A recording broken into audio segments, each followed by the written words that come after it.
សម្រាប់ចំណាប់អារម្មណ៍របស់បងមានចំណាប់អារម្មណ៍យ៉ាងណាដែរនៅពេលដែលបងអាចផលិតផលនេះនៅលើទឹកដីរបស់ខ្លួនឯងដោយអត់ចាំបាច់យកពីគេមកហ៎បងចាសម្រាប់ខ្ញុំវិញមានអារម្មណ៍ថាមានមោទនភាពនិយាយរួមទៅគឺអត់នឹកស្មានថាមានរោងចក្រដែលអាចផលិតបានដឹងថាវាពិបាកខ្លាំងមែនទែនហើយយើងតេស្តដល់ទៅ8ដងហើយនិយាយទៅរឿងប្រវត្តិធ្វើផលិតផលខ្ញុំអត់ដែរតេស្តដល់ទៅ8ដងខ្ញុំនិយាយត្រង់លើកទី1ដោយសារអីដោយសារតែដូចបញ្ជាក់ជូនអញ្ចឹងគឺយើងចង់បានគុណភាពព្រោះលើកនេះនៃការផលិតរបស់យើងគឺយើងផ្ដោតទៅលើផលិតផលខ្មែរយើងចង់ស្ដារគេឈ្មោះពាក្យថាផលិតផលខ្មែរគឺវាមានគុណភាពហើយរោងចក្ររបស់យើងគឺមានស្តង់ដារនៅក្នុងការផលិតអ្វីដែលពិសេសហ្នឹងគឺកូនខ្មែរយើងគឺគាត់មានសមត្ថភាពច្រើនទៀតចាដែលគាត់អាចផលិតផលិតផលជាច្រើនទៀតដែលយើងគឺទាន់បានជួបគាត់អីចឹងណាយើងចាប់ផ្ដើមផ្លាស់ប្ដូរផ្នត់កំណត់តាក់ទងជាមួយនឹងការប្រើប្រាស់ផលិតផលខ្មែរដែលពីមុនគាត់ទៅលើផលិតផលខ្មែរដកដៃចេញវិញឥឡូវអត់ទេគាត់ទៅលើផលិតផលខ្មែរគឺលូកដៃចូលហើយជាក់ស្ដែងដែលយើងចេញបានមួយជើងហើយគឺអតិថិជនសរសើរគ្រប់គ្នាគឺមិននឹកស្មានថាធ្វើបានប្រកបសឹងថាមានអតិថិជនខ្លះគាត់ឆ្ងល់គាត់ថាធ្វើមែនធ្វើបាននៅខ្មែរមែននៅខ្មែរមានរោងចក្រធ្វើបានមែននិយាយទៅគឺគាត់អត់ដែរដឹងថានៅស្រុកខ្មែរមានរោងចក្រដែលអាចផលិតថ្នាំថ្មីបានហើយដល់ពេលធ្វើបានប្រភេទខ្លងទៀតសាច់ថ្នាំហាក់ណែនគឺគាត់វ៉ាវមែនតើប្រភេទទីគាត់អត់សូវឆ្ងល់ទេដល់ពេលប្រភេទខ្លងដឹងស្រាប់ទេនិយាយទៅគឺនេះរោងចក្រទី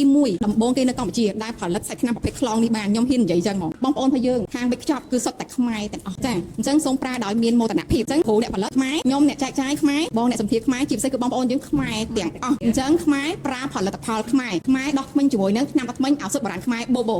ចាអញ្ចឹងសម្រាប់ពុកម៉ែបងប្អូនដែលកំពុងតែមានបញ្ហាមាត់ធ្មេញមិនថារលាកចាញ់ធ្មេញរាក់ស៊ីធ្មេញឈាមតាមជើងធ្មេញពុកធ្មេញស្រាវធ្មេញឈឺធ្មេញហាមតាមជើងធ្មេញកំណត់កំបោរកាហ្វេតាមបរិយជាពិសេសគឺបញ្ហាក្លិនមាត់ស្អុយអាចធ្វើការជ្រើសរើសប្រើប្រាស់ជាមួយផលិតផលថ្នាំអត់ធ្មេញអសបុរាណខ្មែរបូបូរបស់យើងបានថ្នាំអត់ធ្មេញអសបុរាណខ្មែរបូបូជាថ្នាំអត់ធ្មេញប្រភេទក្លងដំបូងគេនៅកម្ពុជាតាំងពីឆ្នាំ2017គ្រាន់តែពីមុនគឺឈ្មោះថ្នាំអត់ធ្មេញបែកខូខាផលិតនៅក្នុងប្រទេសថៃបច្ចុប្បន្នខាងក្រុមហ៊ុនបានធ្វើការផ្លាស់ប្ដូររោងចក្រមកផលិតនៅក្នុងប្រទេសកម្ពុជារបស់យើងវិញប្ដូរឈ្មោះទៅជាថ្នាំអត់ធ្មេញអសបុរាណខ្មែរបូបូបរិមាណប្រើប្រាស់ប៉ុនគ្រាប់សណ្ដែកដដែល